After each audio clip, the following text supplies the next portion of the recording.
Welcome everybody. Just to introduce myself very quickly, I'm Simon Roberts. I'm the Chief Executive of the charity, the Centre for Sustainable Energy.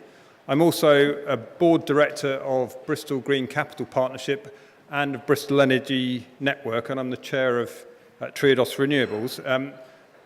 Welcome to the first quarterly gathering of the Green Capital Partnership for 2016. And I think one of the first we've had both with an energy theme and more importantly that set some homework for people before you all came. So get your "Goat ate my homework" excuses ready now, but at about 20 to 4 you're going to start being quizzed on what you know about the Council's climate change and energy security framework.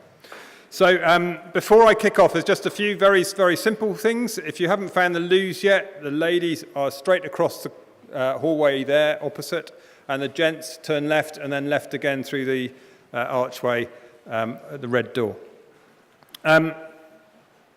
We've got quite a packed day, afternoon, and 3 different parts to it, but actually very much part of a integrated whole. We've got kicking off with 4 what I call kind of perspectives about strategic initiatives, strategic perspectives from people working across the city and with a wider perspective as well. We then got a range of projects that linked in with Bristol 2015 through funding and will give you a real sense of the breadth and depth of energy activity across the city. Many of you will know about that already, and also many of you know what we've left out. Inevitably had to leave out because we had a shortage of time to fit everything that's going on. But we'll have an opportunity to feature all of that work in the discussion we have after the break at around 20 to 4, when we start to look at how the people here, our understanding of energy activity across the city can help to enrich the city's climate change and energy security framework. So this is an official opportunity to add to that, consult on that framework, build a better understanding within it of what the city is able to do around energy, what it is doing, what it's planning to do. So this is part of the first kind of initiative of the new board of Bristol Green Capital Partnership. You may be aware of the fact there's been a few changes, a sort of reboot, so that it can develop a new work programme that sustains and grows the momentum that the Green Capital Programme Partnership already had, but building on the momentum out of Bristol 2015 and grow that. I should say that the new board isn't the party organising committee. I think some of us approached Bristol 2015 as though someone else was going to organise a party and invite you to it. This is very much about creating a space, curating a space in which initiative can thrive through people taking their own initiative and building things forward. So there'll be a range of opportunities for people to bring forward initiative under the Green Capital banner.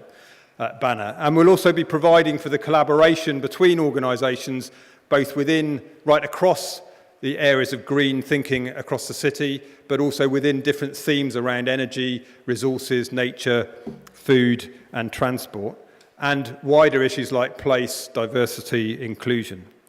So there's a lot of opportunities. This is a starting point for it, this event, and a real exciting moment, I think, in terms of the partnership as it moves forward into a new arrangement, a new governance structure that we hope will enable the partnership to provide more leadership and be a more active body with its membership, with the relationships and networks that you have access into as its members, to make it a real force for change and improvement and action within the city.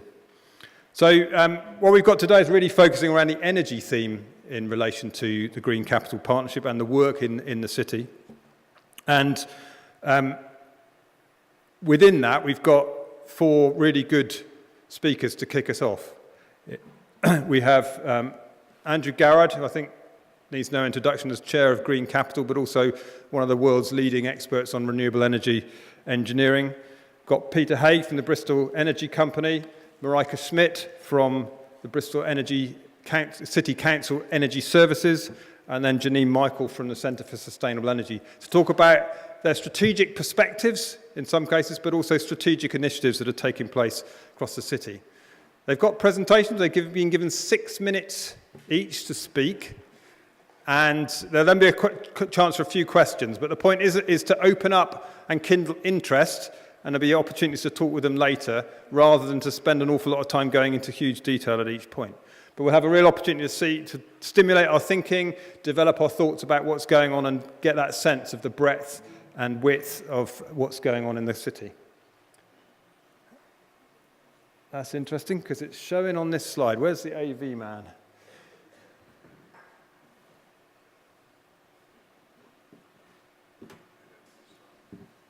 Does anyone know where the AV man is? Vicky or Gary? Are they outside still? I don't need a slide. You don't need a slide. We could start with... can we find some AV support, Vicky? We managed 7 minutes with AV working properly. But the slides are gone. But anyway, in the meantime, we have, very thankfully, Andrew Garrad, who's going to share some thoughts about what, in a post-Paris, post-2015 world, Bristol ought to be thinking about in terms of taking action on energy. Andrew, thank you.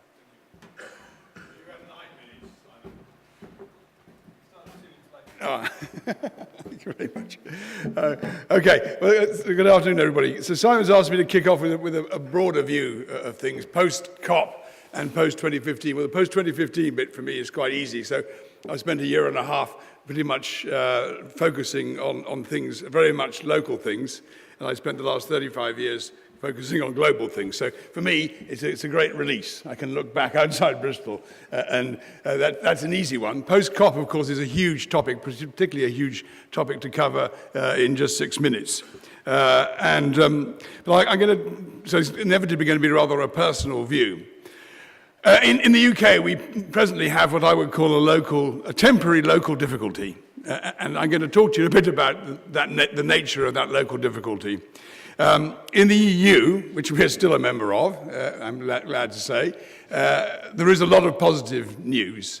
But the fact is, the fact that we don't have an energy policy now, and we have the impending risk of the referendum, means that right now there is money not coming into the UK because of what's happening with our government.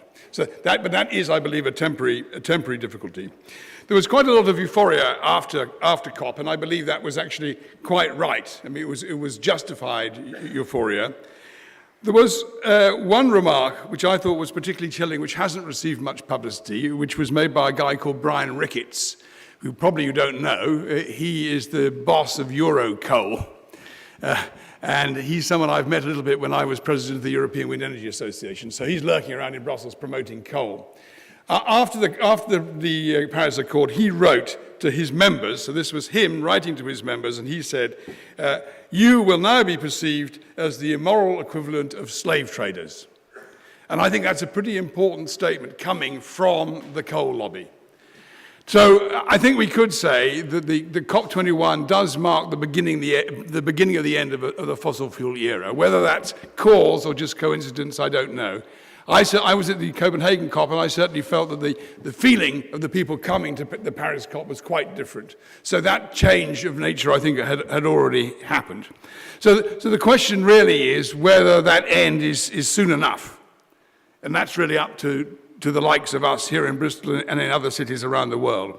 The take-home message for the negotiators, and particularly the business people, was from Paris was, if you make any further investments in fossil fuels, they're going to be very much at your risk.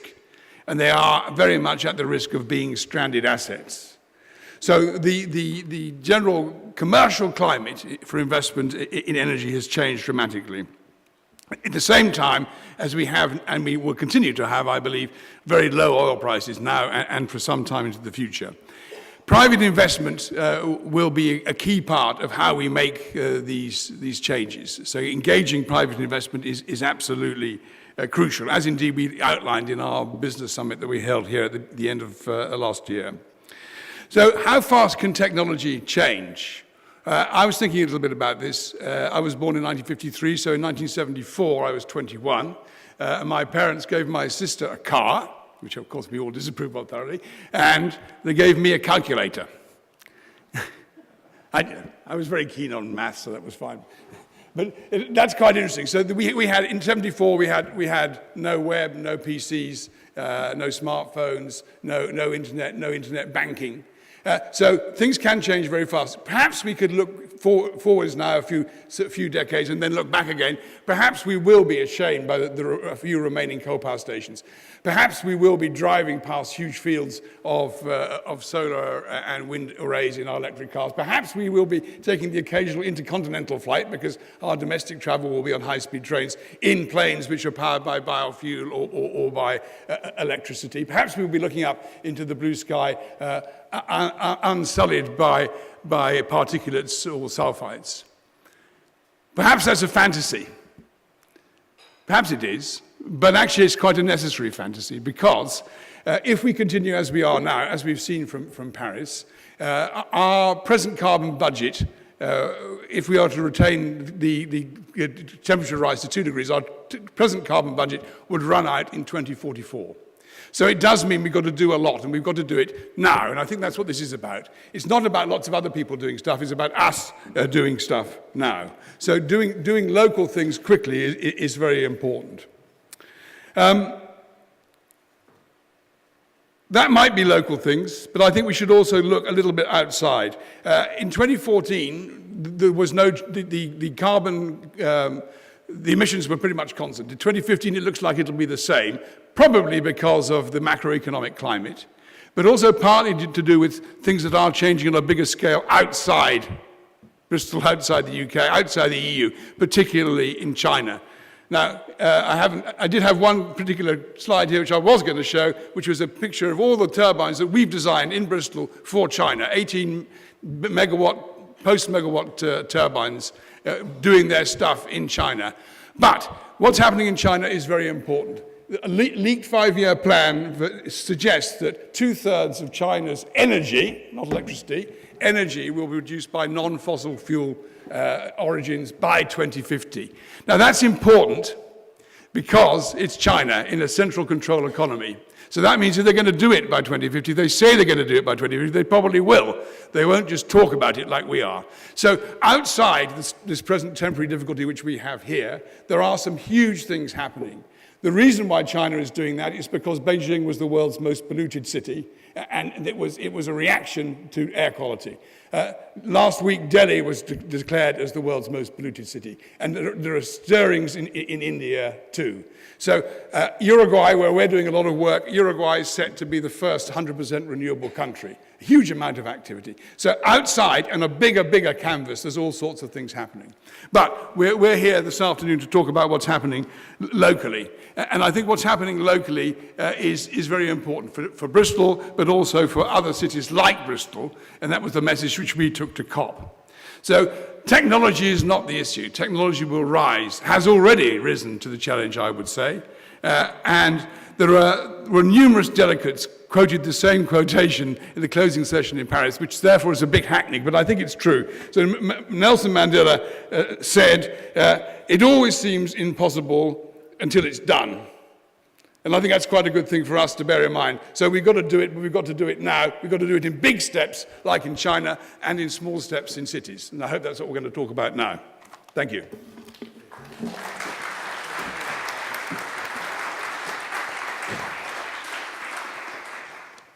Okay, we've got the AV back on. Can we just have this mic up? Thank you. We've got time for a couple of quick questions to Andrew, if anyone would like to, before we move on. Principally around his... That was all bullshit. We rescued our slide position, so thank you very much. All right. Well, Andrew's around for the rest of the day. Thank you very much, Andrew. I will now get us back to where we were going to be. You can see... There are those turbines. Fantastic. Right.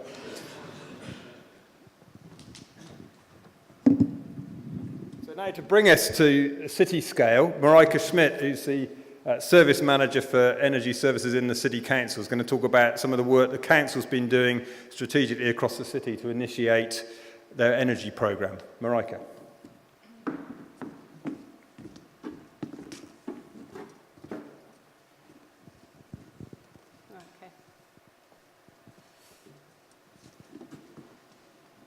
Okay, so first of all, I thought that Bristol Energy was on first, so I wanted to explain who we are. So we're the energy service, so we are approximately 40 people, work within Bristol City Council, and we deliver energy efficiency and renewable energy projects. And it's really a wide range of projects we're involved in.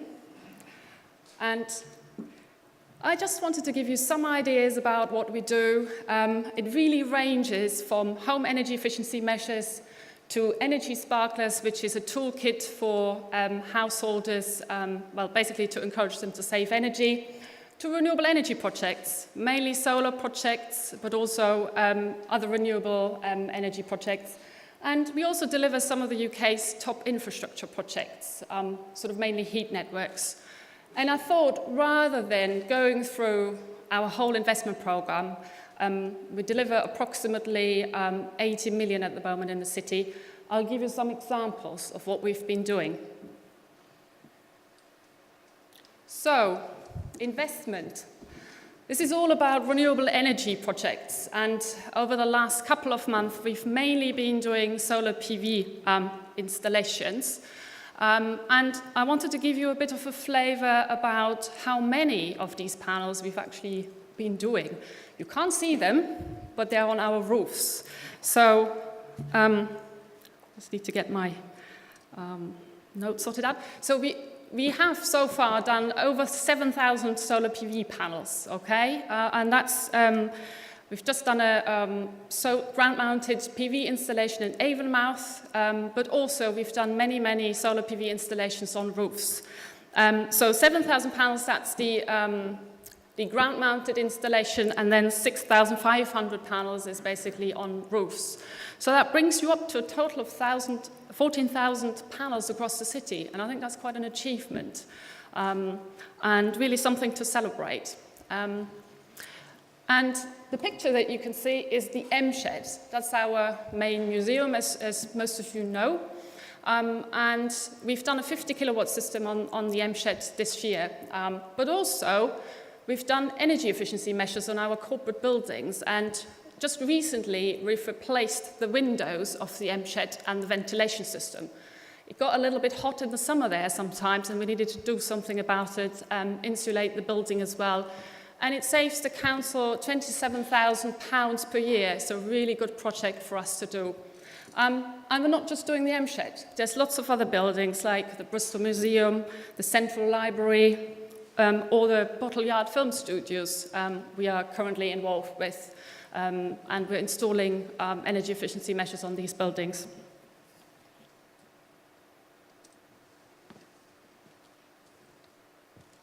Infrastructure. So, what is this all about? I think this is really important for the city as a whole. In the UK at the moment, only 2% of the heat is supplied by heat networks.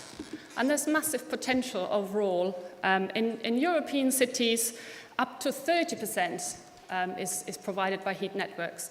So what we want to deliver is a number of small-scale heat networks across the city. And how that works really in practical terms is you have big boilers and you link them up with pipeworks in the ground.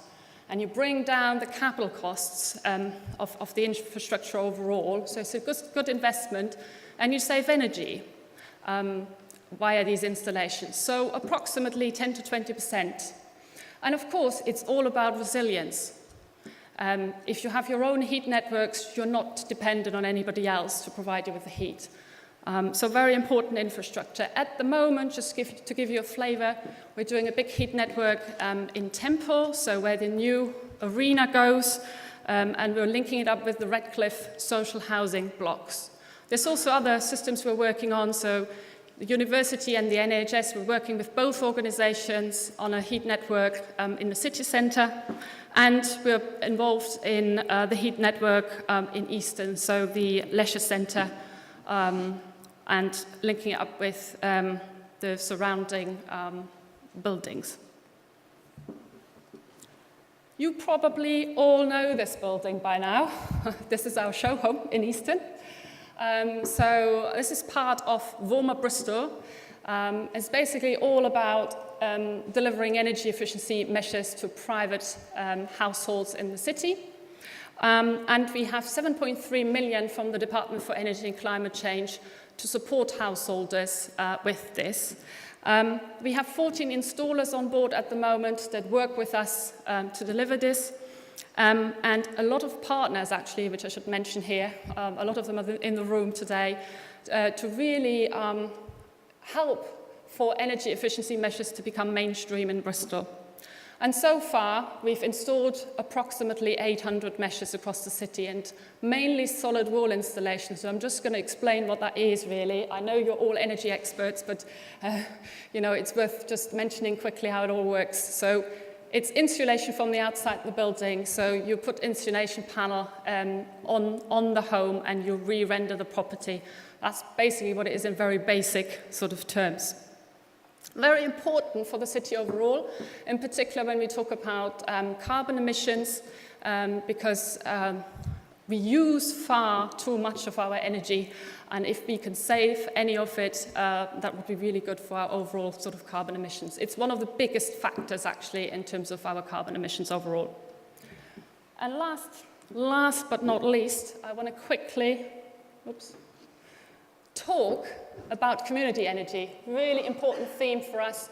And I think for quite a number of years we've been supporting it. We really want it to work. Ideally, the council wants to be the facilitator for all of this, work with stakeholders across the city on it. And we've just launched the Bristol Community Energy Fund. Really important. What we want to do is encourage all sorts of community organizations to come on board with us and to really help us delivering energy efficiency and renewable energy projects. And I think it's useful to mention as well that the deadlines for this really, so I think it's the 4th of March for any community group that wants to put forward energy efficiency or renewable energy projects. And really important, we're looking for quite a wide range of projects to support people really, so groups can get up to £2,000 or up to £10,000 depending on the size of the project. Longer term aim is to develop this into a revolving fund. Really would like to work with a number of organizations on making that a sustainable fund for the city. So working with the Centre for Sustainable Energy on developing a loan fund that goes with the grant funding that we've got already out there. So if you've got any ideas, if you'd like to work with us, go on our website, have a look. The offer is out there. Thank you.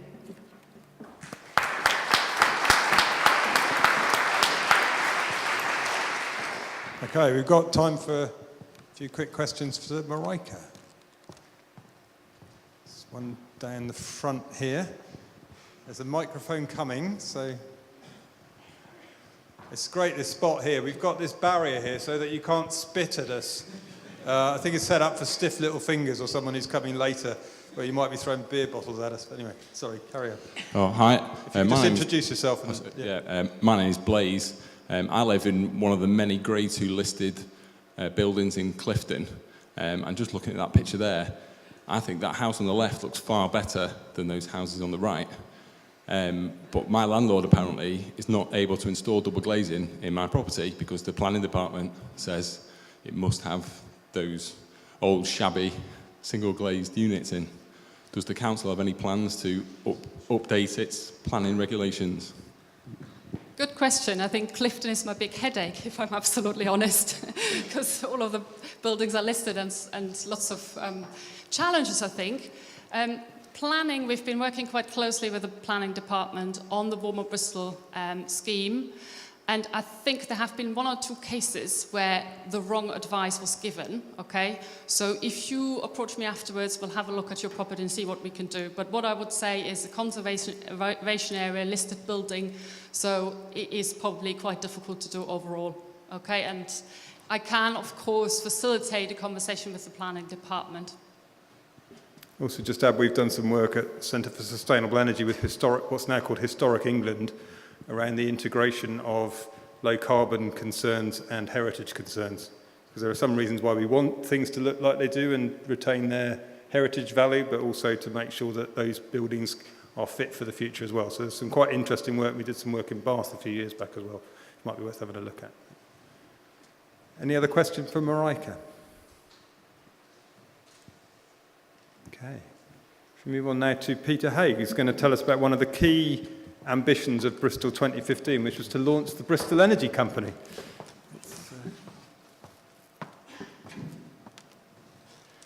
Good afternoon, everyone. Bristol Energy.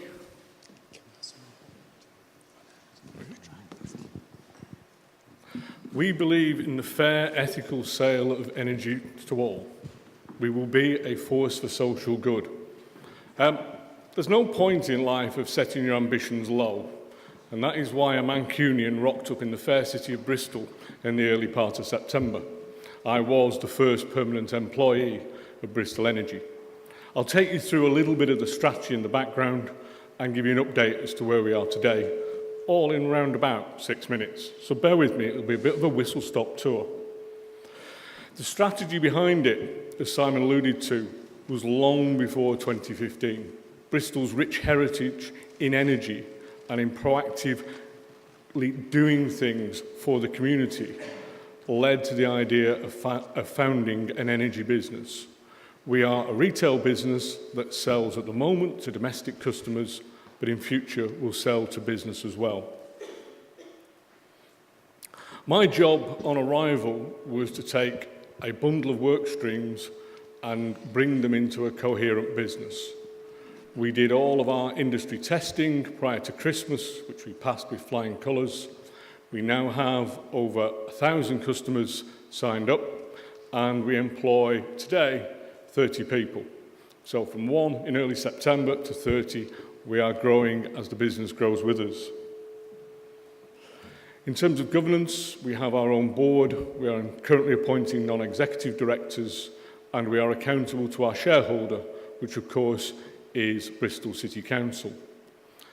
Running a start-up for profit is really hard. Running a start-up for profit with a purpose is, I can assure you, even harder. But it is a fabulous challenge. And my colleagues and I are just so excited by the opportunity. We absolutely believe in fairness in what we do and a better deal for our customers. In terms of culture, we are an entirely separate company. We will develop a culture of our own that reflects the care, the way in which we work with communities, the way in which we respect our customers. Our customers pay our wages. They are the most important thing to us.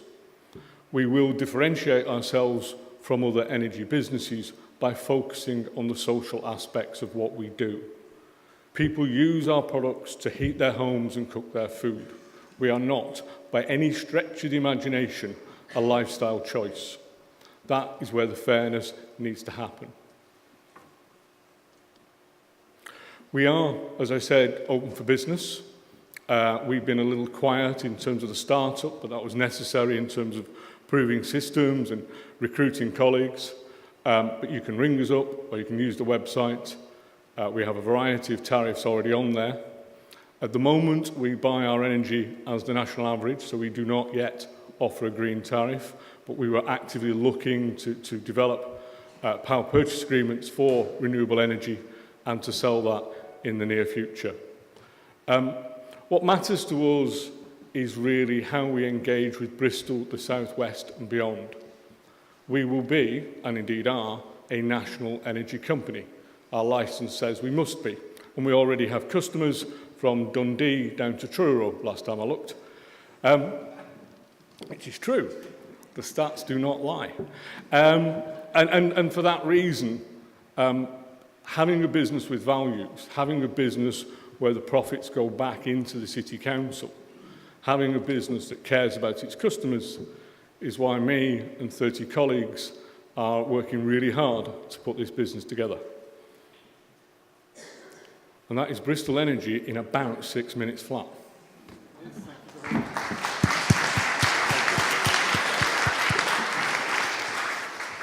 Okay, Are there questions for Peter? It's one of his first public outings with this hat on, so I'd hope there'd be some questions. Just here, yep. Hi, thank you. It's Chris Pritchard. I'm Head of Energy at Fordamsty locally. Brilliant to hear what Bristol Energy are doing. Obviously, there's a lot of potential providers who are offering renewable tariffs or different levels of offer, great customer service. I think I'm quite interested in what is your proposition for Bristol Energy, and is it all about the fact that the profits are recycled to the council? And if so, what control can you promise your customers that you have over the way that money is then spent? To answer the last question first, I have no control over how that money is spent. The citizens of Bristol do, by who they elect as councillors. It is a shareholder relationship, and as with any shareholder relationship, that rests with the shareholder. In terms of our offering, I have been a little coy about that, but what will set us apart is the way in which we price. At the moment, about 40% of customers switch regularly, and they tend to switch via the internet. And in fact, the statistics say that if you shop with Ocado, you have the greatest propensity to change energy provider. But 40% of customers have never switched or have only switched once. If the people in that category in Bristol alone made the move to us, they would save about £11 million collectively. And once you come to Bristol Energy on a fair deal, we'll make sure we treat you that way. It's not just fair for 12 months and then you move on to a variable tariff that's considerably higher. That's what will set us apart. We will be offering tariffs for prepayment customers, and we will be doing a smart meter trial in the coming months. So it's not just about returning profits, it is genuine fairness. And if I'm honest with you, some of the most difficult conversations I've had in my working life is about where we pitch those tariffs. What is fair? And it's such a good conversation to have. Okay, there was another question here. Thank you, Peter. Hi there, Alistair Cameron from Friends of the Earth UK. It's slightly related to the last question. I understand the social aspects and how you might make it cheaper. How will you also make it greener if you're just buying electricity from the pool? How will you bring something different? The only way to make it greener will be to buy green energy, solar and wind particularly, and then retail that back. What we're particularly interested in is talking to community energy schemes and selling it back into communities, rather than sort of national green, which, depending on your point of view, you may or may not regard as green in the first place. So our look, and we're currently setting this up, will be to buy from solar and wind and then retail that back into Bristol and beyond. Okay, thank you. Is there any other questions? We've got time for one more, I think. Down here at the front.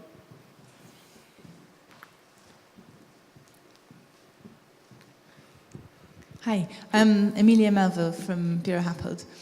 You were talking about buying lots of renewable energy. Have you got any plans for doing any balancing in terms of storage, or I know there are various people who are trying to set up kind of diesel and gas balancing plants. The whole demand-side management, which is you put in a diesel power plant in order to manage peak electricity, but there are other ways of doing that, which involve both battery technology and behavioural change in both domestic and business. We are really interested in working with people on the demand-side management, technology in the home. If your freezer automatically turns itself off for 20 minutes, half an hour at 5 o'clock in the evening, you really won't tell a difference. Your food will still be there at -18. You just save a lot of energy at a very useful time of day. And so there's a lot to do in terms of technology in the home and in the workplace, for that matter, to enable that to happen. Yeah. Okay, thank you very much, Peter. Bristol Energy have got a stand at the back where you can sign up, I'm sure. Absolutely. I should have pointed out my hard-working colleagues at the back, and thank you for the hard work, but I forgot. Sorry, ladies. And thank you, Peter, for that. Okay, our final contribution to this section is from Janine Michael, who's the Head of Development at the Centre for Sustainable Energy, and she's going to talk about an initiative that I was also involved in, called the Bristol Smart Energy City collaboration. Thank you. Actually, Simon led the initiative, so I've got the unenviable task of presenting on it in front of him and doing it in 6 minutes instead of 15. Right. Yeah, it was CSE. We're a charity, Bristol-based charity, based in Bedminster. For those of you who don't know us, we run about 60 projects a year. We're a national charity of fuel poverty and sustainable energy, green energy. I'm only going to talk about the Smart City collaboration projects today, and I think it's a great opportunity because there's so many of you that are probably involved in that project and hopefully may be involved in the future. It was an initiative we ran as part of our contribution to Bristol 2015, and it was funded separately from Bristol Green Capital. It was funded by Sainsbury's Charitable Family Trust as a grant, but it's an initiative we're presenting as we've just done the first year of it. And it wasn't just CSE involved in it. We conceived it, but there were initially 10 core collaboration partners. The City Council was a key partner. We brought together 4 different aspects of the council: the energy team, the futures team, the computer science and the estates team, the University of Bristol, the DNO, the distribution network operator, Western Power Distribution, and a number of other industry partners, some of whom are in the room. And all of them were coming together to try and work out what we actually mean by a smart energy city. What do we actually mean, and what can we actually do to get ourselves a bit closer to that concept? The project was delivered through a number of expert stakeholder workshops. We ran a series of these, 3 of these, and that reached out to more than those 10 collaboration partners. We involved about 50 other people, organisations, and each of those workshops were looking at all the evidence, the emerging findings in different areas and aspects of smart energy to help us shape the recommendations for the future. And there's a pile of these reports. If you haven't seen it already, we published the findings of this first year of the collaboration in December and presented them at a workshop at the Harbourside in December. And as you can see, we've had lots of interest from people across the city in taking part and thinking about the next steps. So the underlying aspiration of the project and the vision was about was for Bristol by the early 2020s, when the smart meter rollout has delivered, if it delivers on time, having Bristol to have taken an integrated approach and focused on making us a smart energy city in terms of data capture and analytics, and that there is a public interest organisation orchestrating the use and distribution and supply of heat and power across the city. So it was a very lofty vision. It's quite simple and enticing, but it's way away from our current practice in energy terms at the moment. So the whole purpose of the collaboration was to work out how you get to that sort of vision for Bristol. The project had 3 guiding principles. First of all, embrace uncertainty. It's a very fast developing field, smart energy. It's very complicated. There are lots of different aspects. There's no point in trying to work out exactly how everything fits together before you do anything. Secondly, there are lots of things we can do collectively. CSE can do, the council can do, hopefully Bristol Energy can do, we can do working together that can take us on these first steps in the early stages of smart meter rollout. So we might as well start taking those first steps. And the third principle was we needed to walk round the issue. We need to look at all the different aspects. A lot of the time when people talk about smart energy, they think immediately of smart meters and the data. But there are a whole host of other issues that need, and conditions that need to be in place for us ever to possibly have a chance of realising a smart energy city. So, and just very briefly, those include things like the complexities of the energy system and the potential for demand balancing, as our colleague from Bureau Happold was saying just now. Yes, the data and the IT is important, access and handling of that data, but also links to other smart data, not necessarily energy data. The regulatory conditions need to be right and working effectively, and the right national bodies need to recognise the value of local smart delivery plans. The commercials need to be right for anyone participating, not just for energy suppliers, but for the whole market. And you need to engage people, householders, businesses.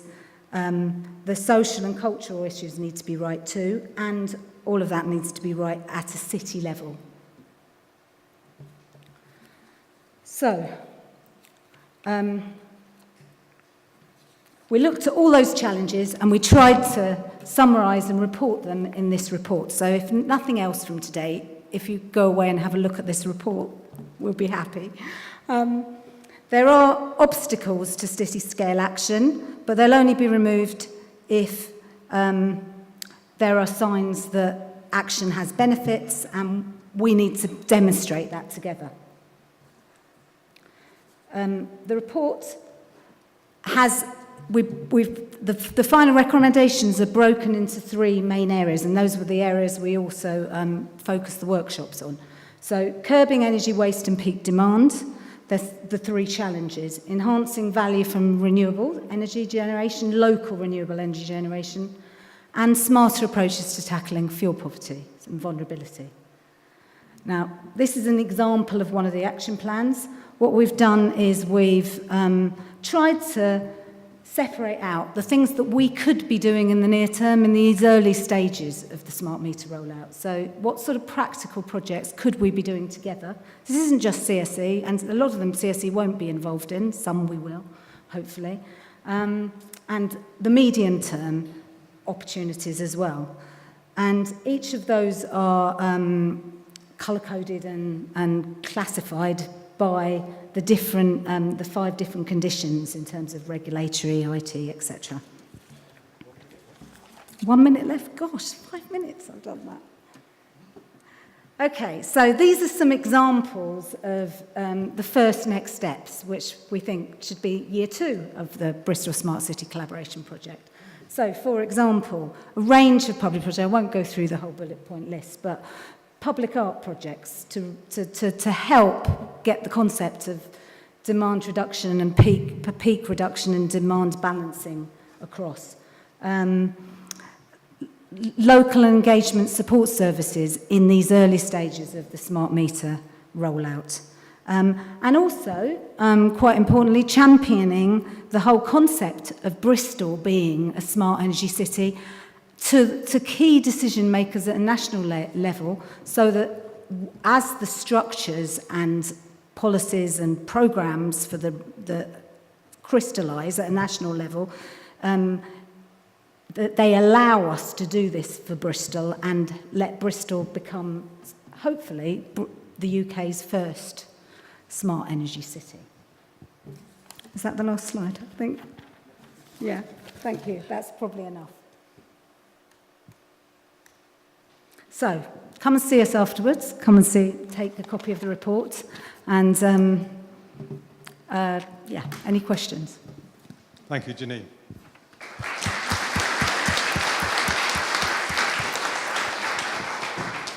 We've got a time for a couple of quick questions if you want. Yeah, Martin.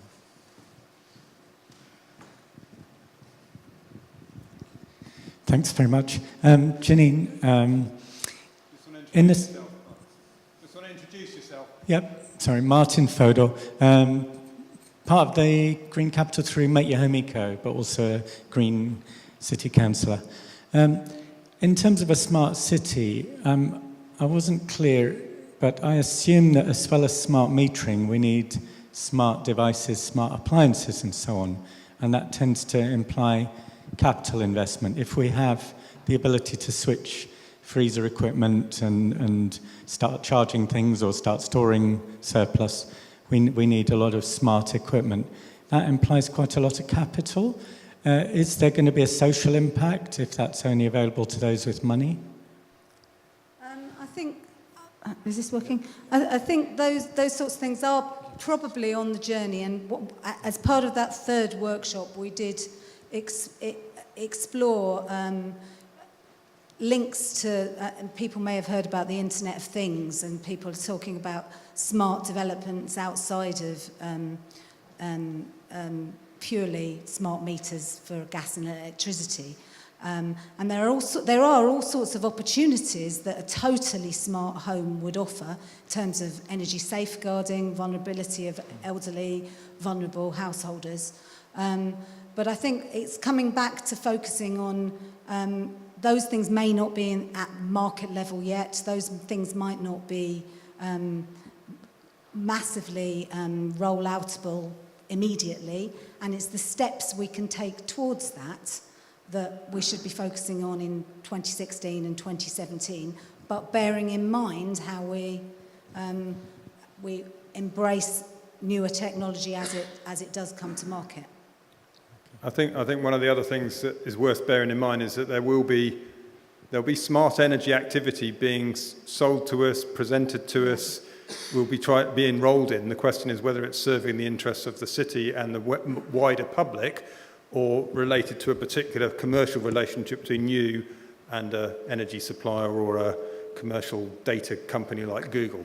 So this is potentially a way of democratising that process, but recognising the need to understand the full impacts of it as we do it. But there isn't a not smart future. There's just one which may be in everyone's interests, and that requires some initiative to be taken, potentially at city scale, to ensure that that happens, because it doesn't look like part of the plan at the moment. So. Okay, thanks. Okay. Got time for one more before we move on, if there is one. Yeah, just at the front. Martin Bigg, thank you very much for all the presentations. Absolutely superb and packed with enthusiasm. It's great. I don't want to be a slight sceptic, but I have a slight concern because clearly the City Council is a major player in all these initiatives and ideas.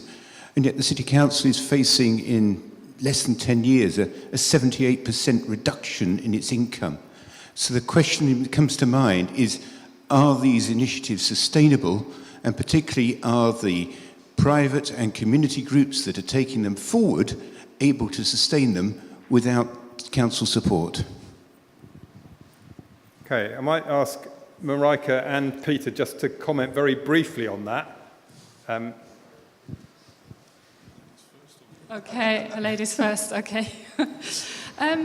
I think we're very aware of it. I think it's the fair point, and we're trying to do this really for it to become more sustainable overall. So I'm just going to take an example, the Community Energy Fund. The reason why we're doing this is we want to support community energy groups, but also other community groups to develop their own projects. And we can come on board as facilitators and help to make these projects work. And in the longer term, should there not be as much grant funding as there is at the moment, we'd quite like to see that we develop this into a revolving fund so that payments go back into the fund and then go out again, so that we have a sustainable business model. That was always what we've been working on as a council. I strongly suspect that I'm going to acquire a few more grey hairs in the next few years as Bristol Energy comes to profit. But profit it must. It cannot be a burden on the City Council. And that's been made very clear to me. And as I said in my presentation, it's profits with a purpose. The other thing I would just add to that is part of the point of bringing people together here is to recognise that this is not what the council needs to do or a few other organisations. It's about the rich tapestry of initiative that needs to be taken and is being taken, as we'll see in the next session, and recognising how that changes. What isn't going to change is how much money people are spending on energy in the city that is currently going more or less straight out of the city, not recycling within the city in terms of investment in energy saving instead of in kilowatt hours, investment in smarter technologies rather than kilowatt hours, etc., etc. So I think there is a big challenge, but I think actually thinking across all those different sectors and thinking about the academic, voluntary sectors, public sectors and private sector businesses, that's part of what we'll be talking about, particularly in relation to the energy and security framework, and how that understanding of that wider civic space is enrolled and already, in a lot of cases, active in delivering on those energy goals. So, but that's a good stimulus for that discussion, which will come up. Sorry, Andrew. Yep. Martin, I think there's a bigger comment here too, isn't there? Because what we've shown in the last few years is if you have the right incentives in place, all sorts of things happen. So I mentioned in my little talk 21.1% of our electricity being produced by renewables last year, maybe 15 years ago, 3%. And that's happened as a result of an appropriate stimulus being put in place. That's presently been taken away. So you have a local difficulty in dealing with local government and local funding, but actually it's a bigger picture. And again, all of us can have a view and influence on that. And what's happening now is, frankly, completely nutty. And I think we all agree with that. And I suppose in some way we have influence on that, at least in the referendum, if nothing else. Okay, thank you very much. So can we just thank the speakers and I'll ask the next group of speakers to join us by this rather Dickensian stage stairs at the back of the stage. But thank you very much.